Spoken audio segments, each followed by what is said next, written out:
So welcome back to the channel. Today I was sitting there thinking from our last hike that I did about the preparations of doing the Appalachian Trail and how many people that are actually involved while you are hiking that's at home, and they're trying to make sure that you get everything where you need to go, like your boxes are where they're going where they're supposed to be going, and that all of your things need to go where they need to go, right? Or if you need a shuttle, your information, different stuff like that. So I think that today this is what we're going to talk about, because I have some great, awesome people that are working alongside with me as I am on the trail. But it's also some stuff that I had to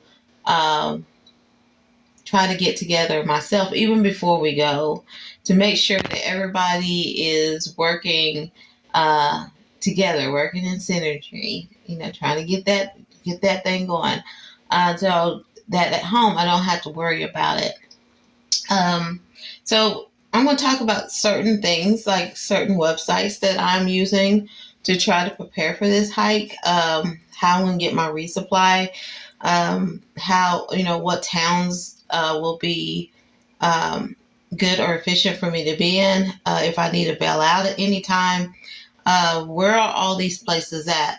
So there is a lot of background stuff that you can look at and you can investigate, but it also makes it easier for your loved ones to know where you are and how to get to you if you need to. One kind of device, like I use a Spot device. So with Spot, I like using Spot.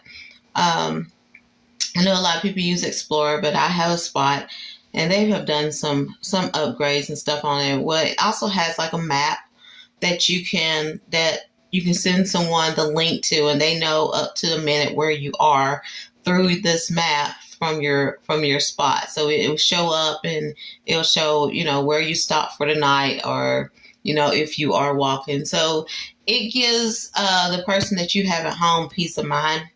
A lot of times you may go out and escape and do your through hike because you don't want anybody to know where you are. But in some cases of mine, people want to know where I am. So that is one of the things that will help me on this through hike, is that I do have my Spot device.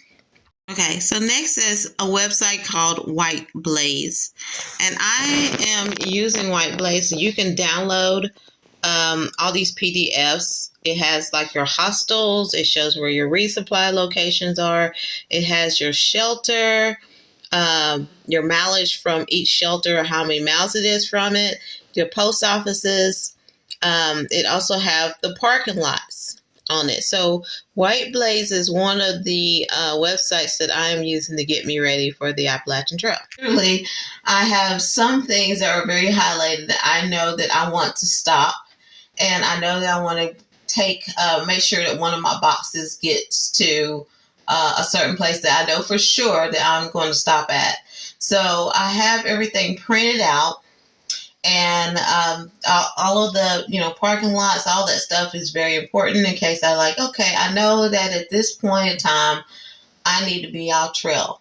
Now that you don't know how things are until you get out there, but the point of the matter is that you may be at a place that you thought that you might need to bail out early, or you may be down the line somewhere, but you can have these things on your phone. You can download them on your phone, and then you will have the information too right there, so you don't have to worry.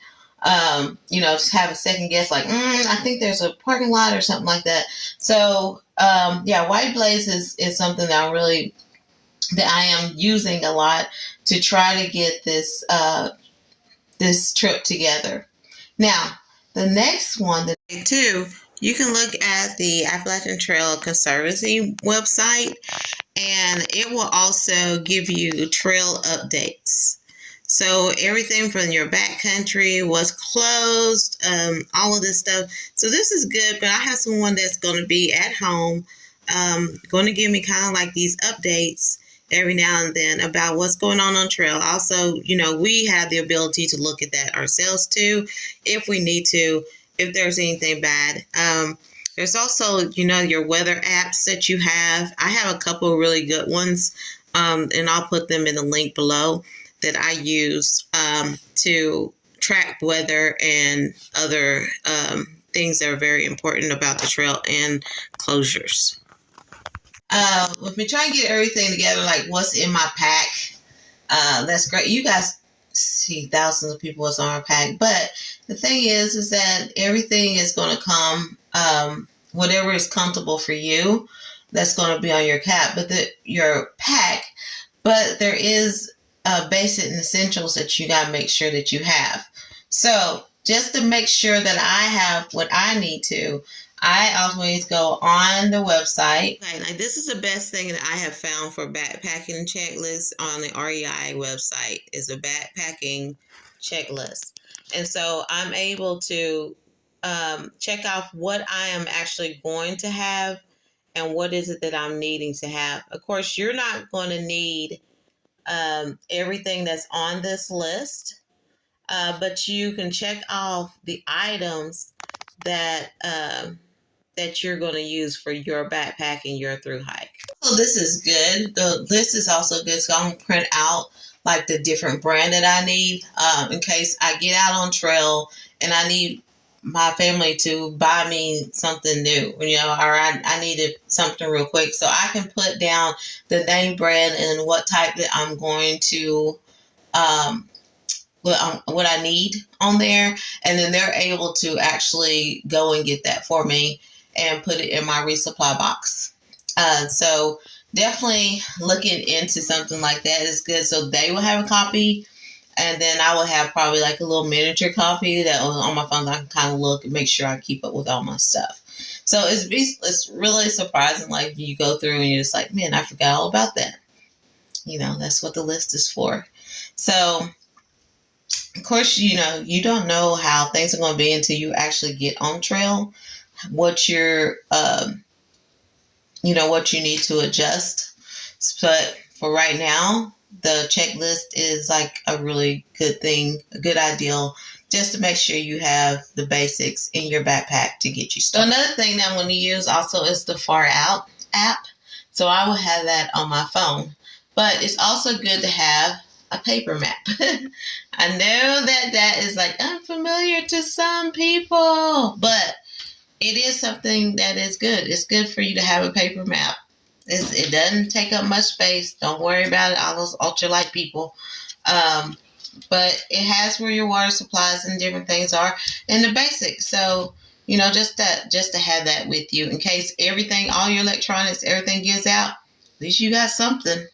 So I always find that to be very helpful.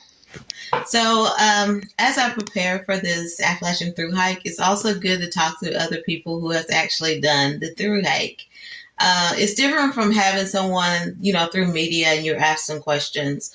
But I actually know people that are here around me that has done the Appalachian trails. And to be able to have that wisdom that they have means so much, you guys. I live right in the area of the Appalachian Trail, but I decided not to do any of the Appalachian Trail because I knew that at some point that I was going to do it. So I'm a Cumberland Mountain girl. So I do a lot of the Cumberland Mountain trails, and that's how I really prepared to do this thru hike, which the Cumberland Mountains is 300 miles, and they are trying to make it a continuous path, but they're working on it. Oh my goodness, it's a great thing. So if you guys ever want to do it, try the Cumberland Trail. But we're talking about the Appalachian Trail on this one. So that really helped me prepare for this trail and just talk to the rangers. The rangers, you guys, in this area is fantastic. So if you live in mountain areas, get in touch with some of these rangers. Like I have their telephone numbers. Anytime that I am hiking or something in the area, I got to know a lot of the trail runners. I got to know a lot of the the park rangers really started out backpacking. I started my first backpacking at Frozen Head. You guys couldn't ask for anything better because that's where I did my first backpacking trip at in Frozen Head State Park. And those rangers are awesome, and they talk you through it. They walk you through it. They will give you whatever information that you need. So get around people that are like-minded and that they have already done it. They've already done the through hike. They've already done the Appalachian Trail, and just soak in that wisdom. So, another thing that I would like to suggest too, while we are preparing for your Appalachian through hike, is to test out your backpacking food. I cannot tell you how many times I went backpacking and I was like, oh, I'm going to try this new little thing here. And then totally either I hated it or it just did not agree with me at all. So test out your backpacking food. So another thing that I would do to prepare what I'm doing to prepare, of course, you're working out, trying to do your thing, build up your endurance, do your hiking every day, work out in the gym, do what you need to do. But also, my sister actually hit me onto this. There is an insurance that you can buy in case something happens to you on the trail.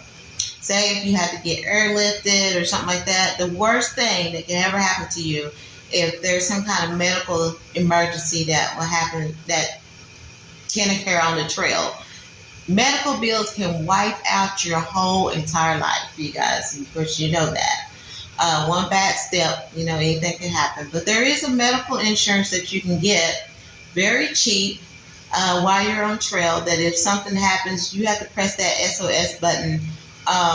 They will come and get you, and it wouldn't cost you an arm and a leg. You can just, safety first. Another thing that I would do, or what I am doing, is that, freshen up on your wilderness skills.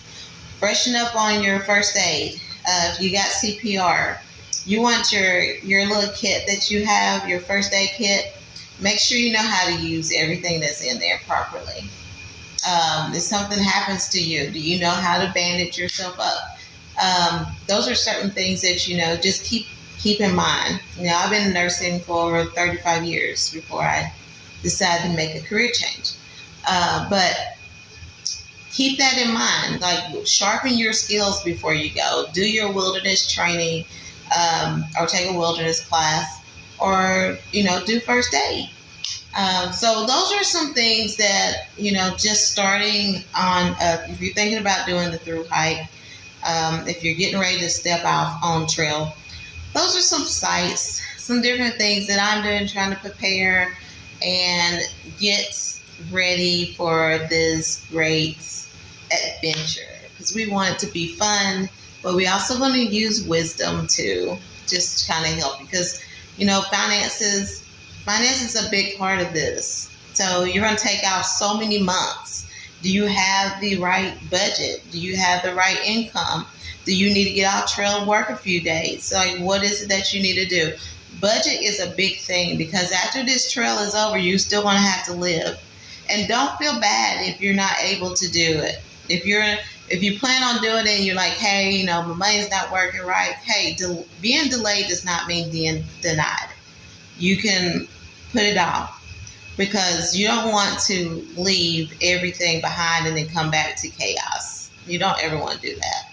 So that's some things that, we can look at and starting the through hike and getting prepared for it.